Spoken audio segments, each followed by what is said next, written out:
ஆசீர்வாதம் எனக்கு வேணும்னா நீ இப்படிதான் வாழணும். எப்படி வேணாலும் வாழ்வேன்னு வாழ்ந்துட்டு ஆசீர்வாதம் ஆசீர்வாதம் நீ கேட்டனா நீதான் ஏமாந்து போவ. சடுதியில் நாசம் அடைவான்னு இருக்கு.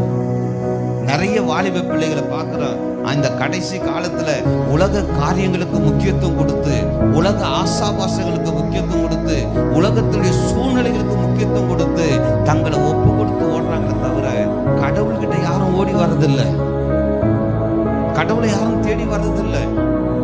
அவங்க என்ன நினைச்சுக்கிறாங்க, இப்படி இருக்கிறதே ஒரு பெரிய சந்தோஷம், இப்படி இருக்கிறதே எனக்கு ஒரு சமாதானமா இருக்கு, இப்படி இருக்கிறதே நான் நல்ல கம்ஃபர்டபுளா நான் ஃபீல் பண்றேன்னு நினைச்சுக்கிறாங்க.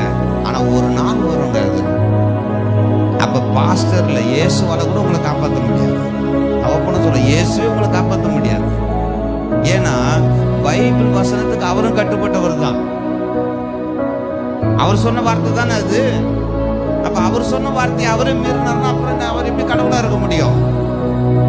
நான் அடிக்கடி நினைவுபடுத்துறது ஞாபகம் வச்சுங்க, நம்முடைய தேவனுக்கு அநேக பெயர்கள் இருந்தாலும் அதிலே ஒரு பெயர், அவர் நீதியின் தேவனாய் இருக்கிறார்.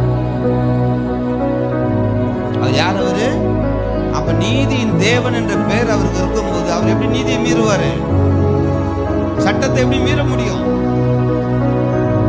முடியவே முடியாது.